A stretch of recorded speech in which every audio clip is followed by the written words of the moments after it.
దేవుని నామమునకు మహిమ కలుగును కాక. Heavenly Light Ministries Global Prayer Hour ఆర్థర్లో జరుగుతున్న ఉదయకాలపు స్థుతి ఆరాధన కూడికి వచ్చిన మిమ్మల్ని అందరినీ ప్రేమపూర్వకంగా ఆహ్వానిస్తున్నాను. యోహాను సువార్త 12వ అధ్యాయము ధ్యానిస్తున్నాము. మార్తా మరియా లాజరు గురించిన ఆ యొక్క విషయాలు ధ్యానిస్తున్నాము. నిన్నటి దినము ఇస్కరియోతు యూదా గురించి ధ్యానించాము. అతను ఎలాగున మోసపు హృదయం కలిగిన వాడై, భ్రష్ట మనసు కలిగిన వాడై, ప్రభుతో కలిసి జీవిస్తూనే తన జీవితాన్ని దిద్దుబాటు చేసుకోకుండా దురాత్మకు సాతానుకు తను తాను అప్పగించుకొని ఎలాగున తన జీవితాన్ని మరి యొక్క కీడులోకి మరి యొక్క మరి యొక్క మరి అనేకమైనటువంటి చేయకూడని కార్యాలు చేసి ఆ యొక్క ప్రతిఫలంలోకి వెళుతున్నట్లుగా మనము చూడగలము. ఇక్కడ 7వ వచనంలో మనం చూసినట్లయితే 12వ అధ్యాయము 7వ వచనములో ప్రభు మరి గురించి మాట్లాడిన మాటను చూస్తే గనక యేసు యేసు నన్ను పాతిపెట్టు దినమునకు ఆమెను దీని నుంచి కొననీయుడి. ఇక్కడ ఈమె ఏం చేస్తుందంటే మరి యొక్క 300 దేనారాల ఆ యొక్క విలువ కలిగిన అత్తరును ఆమె అక్కడ బుడ్డి పగలగొట్టి ఆయన పాదములను అభిషేకించినట్లుగా మనం చూడగలము. కానీ దీనిని మత్తయి సువార్తికుడు ఏమి రాశాడంటే ఆయన యొక్క తల మీద పోసినట్లుగా ఇక్కడ రాయబడింది. మరి ఒక్కొక్క సువార్తికుడు మరి ఒక్కొక్క విధంగా రాసి ఉన్నాడు. మరి ఇది అన్ని కూడా కరెక్ట్ ఉండొచ్చు. కొంత తల మీద పోస్తుండొచ్చు, మరి కొంత కాళ్ళ మీద పోస్తుండొచ్చు. ఈమె ఈ అత్తరు నా శరీరం మీద పోసి నా భూస్థాపన నిమిత్తము దీనిని చేసెను. మరి నేను అనుకుంటాను ప్రభుని పాతి పెట్టినప్పుడు ఆ యొక్క మరి ఆ శరీరముకి సుగంధ ద్రవ్యాలు పూయటానికి చేయటానికి సాధారణంగా మామూలుగా చనిపోయిన వ్యక్తికి ట్రీట్ చేయటానికి విధంగా చేద్దామంటే అక్కడ ప్రభు యొక్క శరీరం అంతా కూడా ఛిద్రమైపోయింది. అసలు శరీరంలో కండ అనేది లేకుండా అయిపోయింది. ఆయన స్వరూపమైన సొగసైన లేని వాడుగా మారిపోయాడు. మరి ఆయన చూడనొల్లని వాడుగా నిర్దయాత్మకుడుగా మారిపోయాడు. ఆ శరీరానికి ఈ యొక్క అత్తరును పూయలేని పరిస్థితి ఉంది. కనుక అందుకొరకే ముందుగా దేవుడు ఈమెను సిద్ధపరచుకొని మరి ఆ యొక్క కార్యము జరిగించుకొని ఉండుంటాడు. మరి యూదా ఇస్కరియోతు ఎలాగున ప్రభుని అప్పగింపబడటానికి నియమించబడి ఉన్నాడు.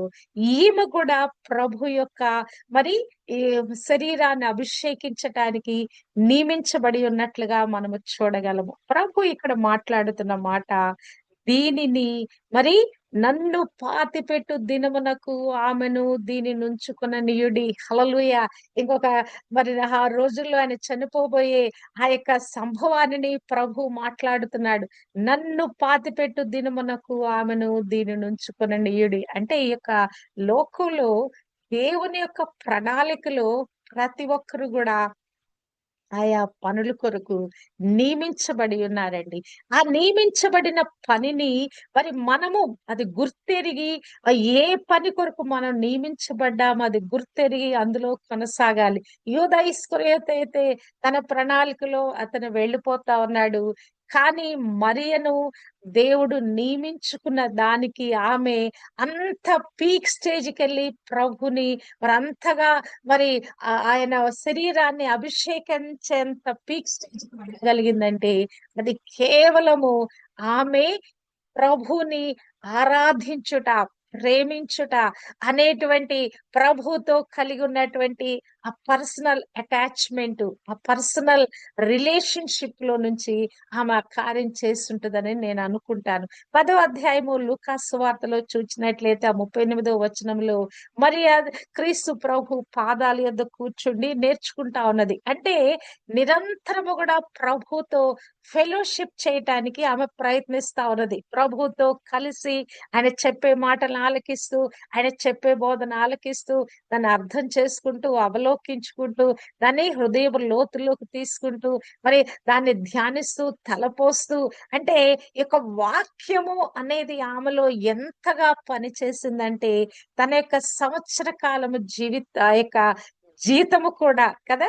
300 దేనారాలంటే ఒక వ్యక్తి యొక్క సంవత్సరం పాటు ఆదాయం అట, అది సంవత్సరం పాటు జీతం అట.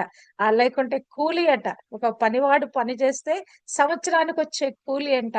దానిని అంతగా ఆమె మరి ప్రభు మీద పెట్టుబడి పెట్టగలిగిందంటే కదా, అసలు అది ఆమె లోతుల్లోకి దేవుని మీద ప్రేమ, ఆ మమకారము, ఆ భక్తి, మరి ప్రభుతో ఆమెకు కలిగి ఉన్న ఆ వ్యక్తిగత అనుబంధము ఆమెను ఇక శరీర రీతిగా ఆ యొక్క జీవనం గురించి కూడా ఆలోచించకుండా చేసిందండి. నిజంగానే ప్రభుని ఇటువంటి యథార్థమైన హృదయంతో మనం ప్రేమించుట నేర్చుకొనగలగాలి.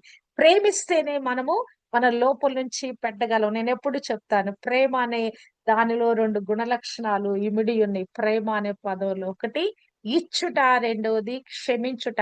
ఈ 2 గుణ లక్షణాలు మిళితమై ఉండి ఎవరినైతే మనం ప్రేమిస్తామో వారి కొరకు మనల్ని మనం ఇచ్చి వేసుకుంటాం. నిస్వార్థ రహితంగా తిరిగి కోరుకోకుండా మనం ఇచ్చి వేసుకుంటాం. ఇక్కడ ఈమె కూడా తన గురించి ఆలోచించుకోకుండా ప్రభుని అభిషేకించాలనే ఒక తపనతోటి అంత అత్తరుని, అంత వెలువగల అత్తరుని ఇక్కడ ఆమె మరి ప్రభు మీద పోస్తున్నట్లుగా, ఆయన అభిషేకిస్తున్నట్లుగా మనము చూడగలము. నిజంగానే ప్రభు ఆమె గురించి మాట్లాడిన మాటలు మరి ఇదిగో ఇది బీదలకు ఇవ్వచ్చు కదా, ఇలా చేయొచ్చు కదా, ఒక ఇస్కరియోతు యూదానే కాదు ఇంకా కొద్ది మంది కూడా అన్నట్లుగా మరి అక్కడ మిగతా సువార్తల్లో రాయబడింది. మరి ఇక్కడేమో ఇస్కరియోతు యూదా ఒక్కడే ఆక్షేపించాడు అన్నట్లుగా యోహాను సువార్తికుడు రాశాడు. కానీ మిగతా సువార్తలలో మరి కొందరు కోపపడి ఈ అత్తరు ఈలాగు నష్టపరచనేలా అక్కడ విందు జరుగుతా ఉంది. ఆ విందులో చాలా మంది వచ్చారు. ఆ విందులో కూర్చున్నటువంటి ఆ ప్రముఖులైన వారందరూ కూడా కొద్ది మంది ఈ మాట మాట్లాడుతున్నారు. అయితే ప్రభు ఆమె గురించి మాట్లాడుతున్న మాటలు, అందుకు యేసు ఇట్లను ఆమె జోలికి పోకుడి, ఈమెను ఎందుకు తొందర పెట్టుచున్నారు, ఈమె నా ఎడల మంచి కార్యము చేసెను, ఈమె తన శక్తి కొలది చేసి నా భూస్థాపన నిమిత్తమును నా శరీరమును ముందుగా అభిషేకించెను. హల్లెలూయా. ఎలా చేసిందంట ఆవిడ? తన శక్తి కొలది చేసిందంట. తన సంవత్సరం ఆదాయం అంతా పెట్టుబడిగా పెట్టి వేసిందంట. ప్రభు పరిచర్యలో మనం ఇట్టి విధంగా మన శక్తి కొలది మనం చేయాలండి. మన సమయం ఇవ్వాలి, మన ధనం ఇవ్వాలి, మన బలం ఇవ్వాలి. మనకి దేవుడు ఏమేమి ఇచ్చాడో, తలాంతులు ఇచ్చాడా, కృపావరాలు ఇచ్చాడు, ఇవన్నీ ఎలా చేయాలి? శక్తి కొలదిగా చేయాలి. ఒక్కొక్క మాట ఏముంటదంటే, చేయుటకు నీ చేతికి వచ్చిన పనిని నీ శక్తి వంచన లేకుండా చేయము. ఏ పని నీకు చేయటానికి దేవుడు అనుమతి ఇచ్చాడు, గృహంలో కానీ మరి ఎక్కడైనా నువ్వు పని చేస్తే ఆ పని చేసే కార్యాలయంలో కానీ, లేకుంటే దేవుని సేవా పరిచర్యలో గాని, ఎక్కడైనా సరే మనము శక్తి వంచన లేకుండా శక్తి కొలది మన పనిని, మనకున్నటువంటి ఆ ప్రతిభను, లేకుంటే మనలో దేవుడు పెట్టిన ప్రేమను, ఇవన్నీ కూడా మనము కనుపరచగలగాలి. నా భూస్థాపన నిమిత్తము నా శరీరమును ముందుగా అభిషేకించును. హల్లెలూయా. బా క్రీస్తు ప్రభు మరి ఎంత గొప్ప మరి ఇన్నర్ థింగ్ మరి ఈ విషయాన్ని, గూఢమైనటువంటి ఆ విషయాన్ని ఇక్కడ బయలుపరుస్తున్నాడు. నేను చనిపోయిన తర్వాత తిరిగి నన్నట్టు విధంగా నా శరీరానికి అత్తర పూసి చేసే పరిస్థితి ఉండదు గనక, అందుకని అప్పుడు జరగబోయే ఒక వారం రోజులు జరగబోయే ఆ విషయాన్ని ముందుగానే ఆవిడ నన్ను అభిషేకిస్తా ఉన్నది. దేవుని ప్రణాళికలో భాగమైనది. ఇక్కడ ప్రభు ఆమె గురించి చెప్పబడిన మాట నిజంగా ఎంత అద్భుతంగా ఉంటదండి. 14వ అధ్యాయము 9వ వచనము మరి యొక్క మార్కు సువార్తలో చూస్తే, సర్వలోకములో ఎక్కడ ఈ సువార్త ప్రకటింపబడునో అక్కడ ఈమె చేసినదియు జ్ఞాపకార్థముగా ప్రసింపబడునని మీతో నిశ్చయముగా చెప్పుచున్నాను. హల్లెలూయా. హల్లెలూయా.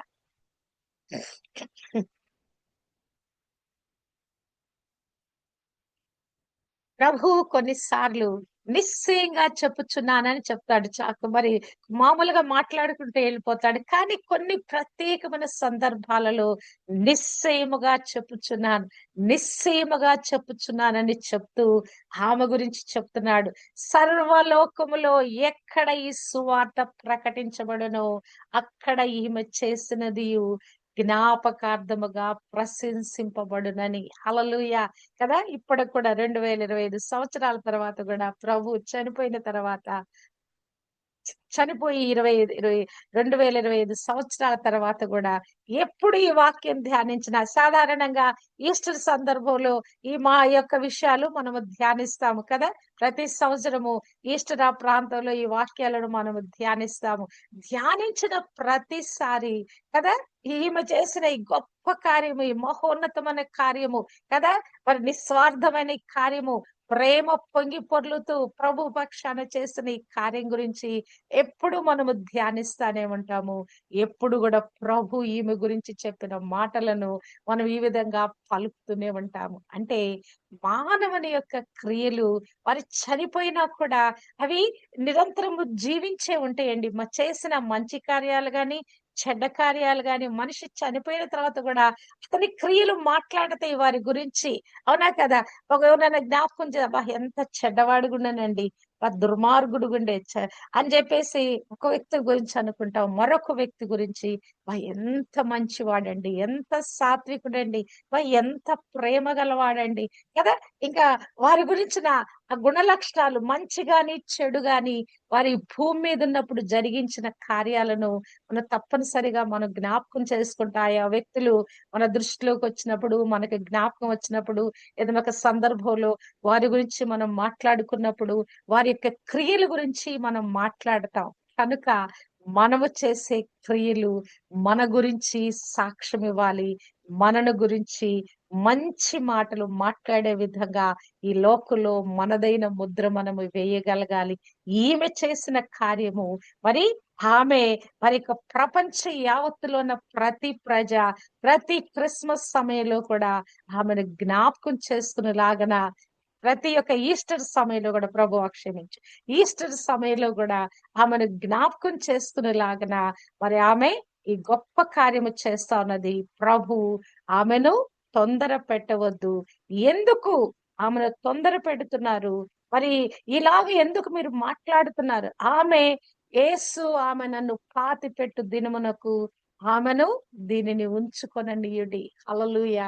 కనుక మనము కూడా ప్రభువు కొరకైన పాత్రలుగా, ప్రభు ఏ మరి బాధ్యతలు మన మీద అప్పచెప్పాడు అవన్నీ కూడా చేయటానికి మనము పరచబడుదుము గాక.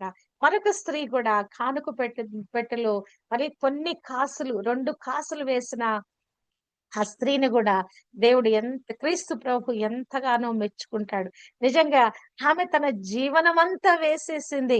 మీరందరూ గూడా మీ విస్తారంగా మీకున్న దాంట్లోంచి మీరు వేస్తున్నారు కానీ, ఆమె తనకున్నదంతా, తన జీవనమంతా, తన ఆదాయమంతా వేసిందని ప్రభు ఆమెను కూడా అక్కడ మెచ్చుకుంటున్నట్లుగా చూడగలము. కదా!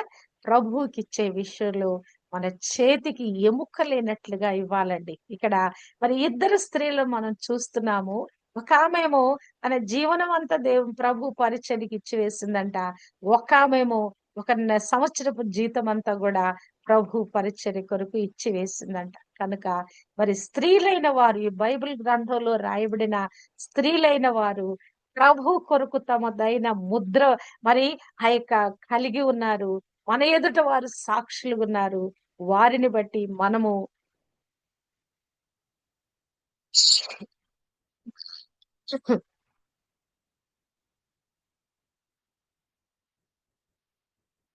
ప్రోత్సహించబడిన వారమై క్రీస్తు కొరకు కొనసాగుటకు దేవుడు తన కృప మనకు అనుగ్రహింప చేయను కాక.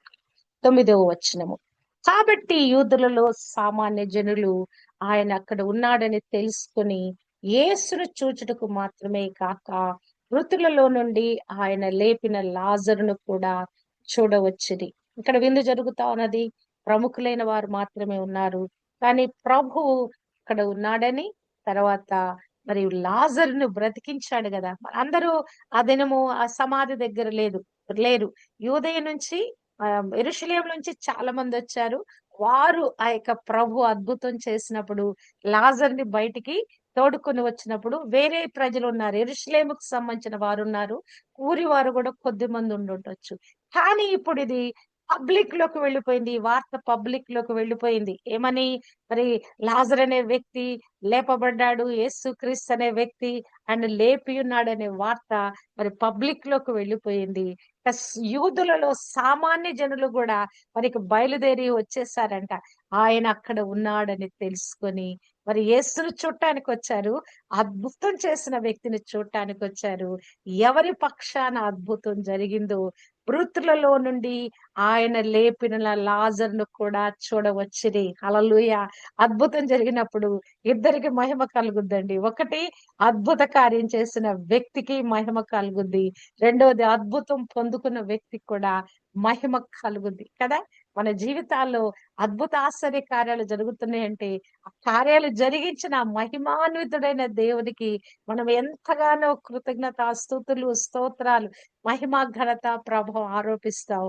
మనము పొందుకున్న ఈ మేలుని సాక్ష్య రూపంగా చెప్పుట ద్వారా అనేక మందిలో విశ్వాసము రగిలించబడుద్ది.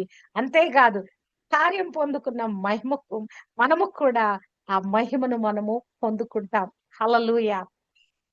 కాబట్టి అన్ మరి అతనిని బట్టి ఈ యొక్క లాజరును బట్టి యూదులలో అనేకులు తమ వారిని విడిచి యేసునందు విశ్వాసముంచిరి గనక ఇప్పుడు అందరూ కూడా ఇక ఈ మత పెద్దలు చెప్తున్న మాటలు వారేం చెప్తున్నారు? యేసుక్రీస్తు ప్రభుని మరి ఎవరైనా చూస్తే గనక మరి చెప్పండి మేము పట్టుకుంటాము, చంపేస్తామని వరకు తీర్మానం చేశారు కదా! అప్పుడు చాలా మంది కూడా భయపడిపోయి మరి వెనక్కి తీస్తూ ఉండొచ్చు. కానీ ఇక్కడ కళ్ళారా ఆ చనిపోయి తిరిగి లేచిన వ్యక్తి ఆ కళ్ళ ఎదుట కనిపిస్తా ఉంటే సజీవ సాక్ష్యంగా కనిపిస్తా ఉంటే యూదులలో అనేకులు తమ వారిని విడిచి హల్లెలూయా!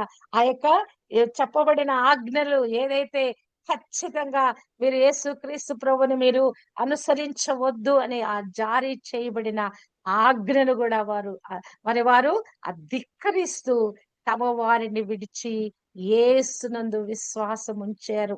కనుక ఇక్కడ వాళ్ళేం చేశారంట? ప్రధాన యాజకులు లాజరును కూడా ఆలోచన చేసిరి. హల్లెలూయా! ఇక్కడ మనం చూచినట్లయితే మన పక్షాన దేవుడు కార్యాలు చేస్తా ఉంటే దుష్టుడైన సాతానుడు ఓర్చుకోలేడండి. మనం ఒక మంచి కార్యము, మేలైన కార్యము, ఒక అద్భుత కార్యము, ఒక గొప్ప కార్యం మన జీవితంలో పొందుకుని ఉన్నాం అనుకున్నామా, వెంటనే దుష్టుని యొక్క శోధన ఉంటదండి. మరి మీ జీవితంలో మీరు గమనించారో లేదో కానీ, నా జీవితంలో ఒక అచీవ్‌మెంట్ నేను చేశాను. చాలా ప్రార్థన చేసి ఆ ప్రార్థనకి విజయం పొందుకున్నాను. కానీ ఆ విజయం పొందుకున్న తర్వాత ఆ శోధన ఎంత భయంకరంగా ఉంటదంటే చెప్పొద్దండి. నిజంగా అసలు మరి ఎందుకంటే ఈ శోధన ఎందుకొస్తదని నాకు అర్థమైందంటే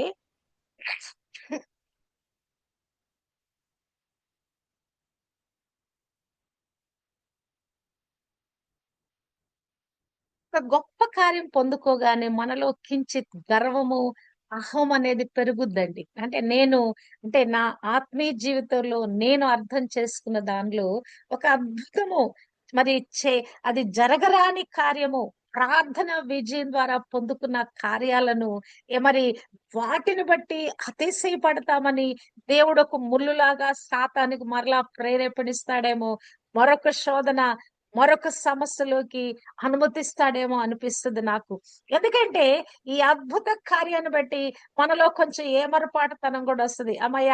నిశ్చితంగా ఊపిరి పీల్చుకొని ఇక ప్రార్థన చేయటం మానేస్తాము. ఇక దేవునిలో కొనసాగటం మానేస్తాము. అంటే మన యొక్క ఆత్మీయ జీవితము కొంచెం గాడి తప్పినట్లుగా, వెళ్ళిపోతున్నట్లుగా అనిపిస్తది. మరి వెంటనే ప్రభు ఒక చెన్నకోల తీసుకున్నట్లుగా మరి ఆ యొక్క మరి ఆ మునికోల కర్రలో ఉన్నటువంటి ఆ ముల్లు గుచ్చినట్లుగా ఏం చేస్తాడు? వెంటనే తన యొక్క మరి ట్రాక్‌లోకి తీసుకురావటానికి, ఆ బోస్టింగ్‌లోకి మనం వెళ్ళకుండా, ప్రభువు యొక్క ట్రాక్‌లో నుంచి మనం పక్కకు వెళ్ళకుండా, వెంటనే ఒక శ్రమను, లేకుంటే ఒక శోధనను అనుమతి దయచేస్తాడండి. ఇక్కడ చూచినట్లయితే ఇక్కడ లాజరును గూడా చంప ప్రయత్నం చేస్తున్నారంట. దుష్టుడు మన మీద అటువంటి దాడి చేస్తాడు. మరలా తిరిగి మనను ఒక ప్రాణాపాయంలోకో, ఒక గొప్ప కీడులోకో, ఇంకా ఏదో ఒక మరి వ్యతిరేకమైనటువంటి విధంగా మన జీవితాల మీద వాడు ప్రభావం చూపించటానికి వాడు ప్రయత్నిస్తాడు. కానీ వాడు కేవలం ఓడిపోయిన వాడండి. వాడు ఎంతగా ప్రయత్నించినా, మన జీవితాలను ఎంత సాధించాలని చూచినా, ఎంత కీడులోకి తీసుకెళ్లాలని చూచినా, వాడు కేవలం పడద్రోయబడిన వాడు, ఓడిపోయిన వాడు. వాడి ప్రయత్నాలన్నీ యేసు నామంలో విఫలము. మరి ఈ లాజరును కూడా చంపటానికి ఆలోచన చేశారట. 12వ వచనము. మరునాడు ఆ పండుగకు వచ్చిన బహుజన సమూహము యేసు యెరూషలేమునకు వచ్చుచున్నాడని విని, ప్రభు ఇక్కడ మరి ఆదివార దినం వచ్చింది. మరి శనివార దినం అయిపోయింది. ఆ విందు భోజనం అంతా అయిపోయింది. ఆదివార దినం వచ్చింది. ఆయన యెరూషలేము యొక్క మరి జయ ప్రవేశం చేయటానికి ఆయన బయలుదేరుతున్నాడు. హల్లెలూయా! నిజంగా ఆ దృశ్యాన్ని మనం ఆలోచిస్తే గనక ఆ యొక్క ఆ దినము, ఆ యొక్క మట్టల ఆదివారం రోజు జరిగిన ఆ మహోత్సవమైన పండగ, ఆ కేకలు, ఆ ప్రతిధ్వనులు, ఆ జయ జయ ధ్వనులు అందరూ కూడా అసలు అక్కడున్న యెరూషలేము నివాసులందరూ కూడా ఏక ఏకంగా చేయబడి మరి ప్రభువుని ఎట్టి విధంగా గొప్ప చేశారు. అసలు ఆ యొక్క ప్రొసెషన్ కదా కదా! ఏదైనా ఒక ప్రొసెషన్ తీసినప్పుడు ముందున్న వాళ్ళు కేకలు వేస్తుంటే మరి వెనక్కున్న వాళ్ళు మరి మరి వారిని అనుసరిస్తూ వెళ్తుంటే పాటలు పాడుకుంటూ చప్పట్లు కొట్టుకుంటూ వెళ్తా ఉంటే ఎంత ఆనందంగా మనోహరంగా ఉంటదండి. ఇవాళ రేపు రన్ ఫర్ జీసస్ అని మరి ఆరాధన టీవీ వాళ్ళు పెడతా ఉన్నారు కదా!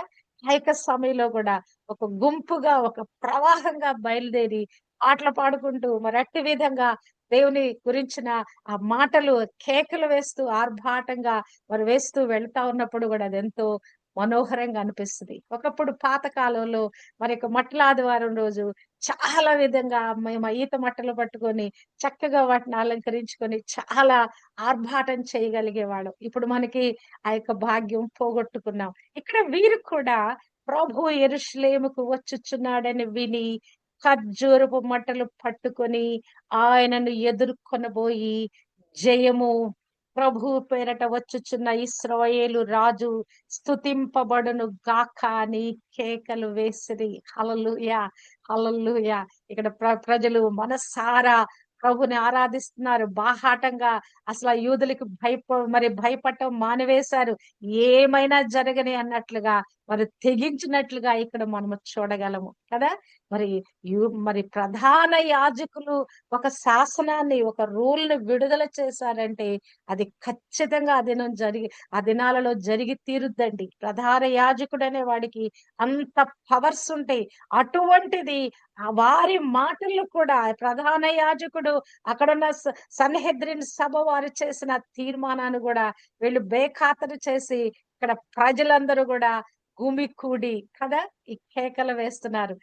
అధికారులు ఎలా ఎలా ఉంటదో తెలుసా? అధికారులు వారి యొక్క ప్రవర్తన మాస్‌ను బట్టి వారు కొద్దిగా తగ్గుతారండి. ఎవరైతే ఈ పబ్లిక్ ఒక సమూహంగా కూడి ఏదైనా ఒక దానికి ముందుకొచ్చారనుకో, వారిని జయించటానికి వారి అధికారం పనిచేయదు. ఆ యొక్క యూనిటీతో ప్రజలు ఎప్పుడైనా సరే ఏకత్వంలోకొచ్చి వారందరూ కూడా మూకుమ్మడిగా వెళుతున్నారనుకోండి, ప్రభుత్వ అధికారులు కూడా ఏమీ చేయలేరు. ఒకవేళ పోలీస్ ఫోర్స్ ఉపయోగించినా గూడా కొన్ని సార్లు వారి యొక్క ఈ మాస్ పీపుల్‌ని వారు జయించలేరు. అందుకే వాళ్ళు ఆలోచిస్తారు. ఇక్కడ కూడా మరి ప్రభువు పేరట వచ్చువాడు మరి ఆహ్, వచ్చుచున్న ఇశ్రాయేలు రాజు స్తుతింపబడును గాక జయము అని కేకలు వేస్తున్నారు. అక్కడున్నటువంటి అనేక మందికి వచ్చేసారు. ఆ యొక్క యెరూషలేము వీధుల్లోకి వచ్చేసారు. మరి అక్కడ ప్రవచనము నెరవేర్చబడినట్లుగా మనము చూడగలము. సియోను కుమారి భయపడకుము, ఇదిగో నీ రాజు గాడిద పిల్ల మీద ఆసీనుడై వచ్చుచున్నాడు అని వ్రాయబడిన ప్రకారము జెకర్యా గ్రంథంలో రాయబడిన ఆ మాటలు ఇక్కడ నెరవేర్చబడినట్లుగా యేసు ఒక చిన్న గాడిదను కనుగొని దాని మీద కూర్చుండెను. హల్లెలూయా! ప్రభు ఆ గాడిద మీద కూర్చొని ఆయన ముందుకు వెళ్తా ఉన్నాడు. నేను అనుకుంటాను, ప్రభు ఆజానుబాహుడు కదా! మరి ఆయన వెళ్తా ఉంటే మరి ఆ కాళ్ళు, ప్రభు కాళ్ళు ఆ గాడిద మీద మరి ఆయన బరువంతా మోపి ఉండకపోవచ్చు. ఆయన కాళ్ళ మీదే ఆయన ముందుకు ప్రయాణం కొనసాగించి ఉండొచ్చు. ఓకే. మరి గాడిద మీద కూర్చున్నాడు కానీ ఆయన కాళ్ళు మరి భూమి మీదే ఆనుకొని ఉండుండొచ్చు. ఆ గాడిద నడుస్తున్నప్పుడు ప్రభువు గూడా తన కాళ్ళతో నడిచుంటాడేమో ఆ గాడిద మీద తన భారము, బరువు పడకుండా. చూడండి, ప్రభువు మరి ఒక చిన్న గాడిదను కనుగొని దాని మీద కూర్చుండెను. ఆయన శిష్యులు మొదట గ్రహింపలేదు గాని, యేసు మహిమపరచబడినప్పుడు అవి ఆయనను గూర్చి వ్రాయబడిననియు, వారాయనకు వాటిని చేసిరనియు జ్ఞాపకమునకు తెచ్చుకొనిరి. నిజంగానే శిష్యుల గురించి రాయబడిన ఈ మాటలు తర్వాత ఎప్పుడో వారి జ్ఞాపకం చేసుకున్నారు. తర్వాత వారికి అవన్నీ గూడా వారికి అవలోకన అయినయి అనే మాటలకు 2, 3 సందర్భాల్లో రాయబడినయి. అంటే మనకు కూడా ఒక వ్యక్తి గురించిన కొన్ని విషయాలు మరుగు చేయబడతాయండి. ఏదన్నా కొన్ని విషయాలు మరుగు చేయబడతాయి. వారు చనిపోయిన తర్వాత వాటి విషయాల యొక్క వెలుగు మనకు అర్థమవుద్ది. వారి విషయాల యొక్క తాలూకు యొక్క వారి యొక్క ఏ విధమైన మంచివారో మరి వారిలో ఉన్నటువంటి ఆ మంచి గుణలక్షణాలేంటో తర్వాత కొన్ని మనకు బయలుపరచబడతాయి. మరి కుటుంబాలలో కూడా చాలా సార్లు మనుషులు చనిపోయిన తర్వాత వారి గురించి బాధపడతా ఉంటారు. అయ్యో! నేను అట్లా చూసుకోలేకపోయానే, నేను ఇట్టి విధంగా నేను సరిగ్గా ప్రవర్తించకపోయాను. ఇంకేదో రకరకాలుగా మనిషి చనిపోయినాక చాలా విధాలుగా బాధపడతారు. అందుకే మనం బ్రతికుండగానే మన బాధ్యతలను మరి ఆ యొక్క రిలేషన్‌షిప్స్ ను కరెక్ట్ గా మనం మెయింటైన్ చేయగలగాలండి. చనిపోయినాక జ్ఞాపకం చేసుకొని దుఃఖపడటం కాదు, వేదన చెందటం కాదు. బ్రతికి ఉండగానే మన కుటుంబంలో అందరితో సరైన రిలేషన్‌షిప్స్ మనం మెయింటైన్ చేయగలగాలి. కోపాలు, శత్రుత్వాలు కదా! మరి ఒకరినొకరు కించపరుచుకోవటాలు కదా! విభేదాలు కలిగి మాట్లాడుకోవటం మానివేయటాలు ఇవన్నీ కూడా మనం పక్కన పెట్టేయాలండి. ప్రభువు మనల్ని ప్రేమించాడు. ఈ ప్రేమను ఆ ప్రేమలో ఏమన్నా ఉందనుకున్నాం? క్షమ. ఆ క్షమా హృదయము కలిగిన వారై ఒకరినొకరు క్షమిస్తూ, ఒకరినొకరు ప్రేమించుకుంటూ మనం ముందుకు కొనసాగాలి. ఎప్పుడో మరి తర్వాత మనకెప్పుడో జ్ఞాపకం వచ్చినప్పుడు వారు చనిపోయిన తర్వాత మరి పొర్లి పొర్లి ఏడ్చిన ప్రయోజనం లేదు కానీ, బ్రతికి ఉండగానే అందరము బ్రతికి ఉండగానే మనమేం చేయాలి? ఈ రిలేషన్‌షిప్స్ ని మనం సరైన విధంగా మెయింటైన్ చేయటం అనేది నేర్చుకోవాలి. శిష్యులకి ఎదుట ప్రభువు అనేకమైన కార్యాలు చేశాడు. అనేకమైన ప్రబోధనలు చేశాడు. అప్పుడు వారు అర్థం చేసుకోలేకపోయారంట. ఇక్కడ ఈ విషయం కూడా ఈ మాటలు జరిగిన ఈ సంభవాలు మరి ఈ కార్యాలన్నీ వారట ఎప్పుడు ప్రభువు మహిమ పరచబడినప్పుడు గాని అవి ఆయనను గూర్చి వ్రాయబడినవని వారాయనకు వాటిని చేసిరనియు జ్ఞాపకము తెచ్చుకునేది. పాత నిబంధన గ్రంథంలో రాయబడిన ప్రవచనాల నెరవేర్పు నూతన నిబంధనలో మరి నెరవేర్చబడింది జరిగిని అనే ఆ యొక్క వాస్తవాన్ని వారు ప్రభు మహిమ పరచబడిన అంటే తిరిగి పరలోకానికి ఆరోహణంగా ఎత్తబడిన తర్వాత అప్పుడు వారికి గోచరమైనవంట. కానీ మనం మానవులం కనుక మరి మన అనుదిన జీవితంలో మన కుటుంబంలో వారితోటి, మన స్నేహితులతోటి, మన రక్త సంబంధులతోటి ఉన్న ఈ యొక్క సంబంధ బాంధవ్యాలలో ఇది మన హృదయానికి తిరిగి నొచ్చుకోకుండా అయ్యో! వారి ఎడల నేను ఇట్టి విధంగా ప్రవర్తించాను కదా! అనేటువంటి విధంగా మన హృదయము నొచ్చుకోని విధంగా ప్రతి రిలేషన్‌షిప్‌ను గూడా మనము సరైన విధంగా మనం మెయింటైన్ చేసుకుందుము గాక. ఎప్పుడో మరి దాన్ని జ్ఞాపకం చేసుకొని తలపోసుకొని ఏడ్చేదానికంటే సమయం మనకివ్వబడగానే ఈ సమయాన్ని మనము సరైన విధంగా మరి సద్వినియోగము చేసుకుందుము గాక. సరైన విధంగా మన జీవితాన్ని సరైన పంథాలో మనము నడిపించుకుందుము గాక. ప్రభువుని మరి ఆరాధించే విషయంలో ప్రభు కొరకు ఇచ్చే విషయాలు మరి మరియ వలె మరి ఆ యొక్క బీద విధవరాలు వలె మనము కంప్లీట్ గా ప్రభుకి ఏమి ఇవ్వాలో వాటన్నిటిని ఇచ్చే విషయంలో ప్రోత్సాహపరచబడదుము గాక. హల్లెలూయా. మరి మనుషులకి భయపడక దేవుని యొక్క అద్భుత ఆశ్చర్యకారాలు మన జీవితంలో జరుగుతున్నప్పుడు, లేకుంటే వాటి వైపు మనం ఆకర్షించబడుతున్నప్పుడు, దుష్టుడైన సాతాను వాడు ఎంతగా మన మీద దాడి చేసినా దాన్ని బేఖతరు చేసి ప్రభువు కొరకు మనం జీవించటానికి ఆయత్తపరచబడదుము గాక. ప్రభువుని వారి కేకలు వేసేటి విధంగా మరి ఆ యొక్క జయ జయ స్తోత్రాలు పలుకుతున్నారు. మనము కూడా మన క్రైస్తవ యాత్రలో ప్రతిదినము అట్టి విధమైన కేకలు, జయధ్వనులు మన నోటి వెంట వచ్చును గాక. యెరూషలేము వీధుల్లో వారు ఒక్కరోజే చేశారు. క్రైస్తవుడైన వాడు ప్రతి దినం కూడా ఈ కేకలు వేయొచ్చండి ప్రభు కొరకు. జయము జయము అనే ఈ కేకలు, యేసు నామమే జయము, యేసు రక్తం అనే ఈ కేకలు అనుదినం కూడా మనం ఈ కేకలు వేయొచ్చు. హల్లెలూయా. ప్రభు మనకి ఏది బయలుపరిచాడో వాటన్నిటిని మనం విశ్వసించిన వారమై, అంతేకాదు మన జీవితంలో మనకి ఇచ్చిన రిలేషన్షిప్స్ లో వాటి సరైన విధంగా మనం మెయింటైన్ చేసుకున్న వారమై ఈ యొక్క క్రైస్తవ జీవితాన్ని మరి సరైన పంథాలో నడిపించుకోవటానికి దేవుడు తన జ్ఞాన హృదయము, వివేక హృదయము దయచేయును గాక. మెండైన ఆత్మాభిషేకంతో, వివేచనాత్మతో ఈ జీవితాన్ని సరైన విధంగా మనం కొనసాగింప చేసుకుందుము కాక. అట్టి కృప దేవుడు మనకు అనుగ్రహింప చేయును కాక. ఆమేన్.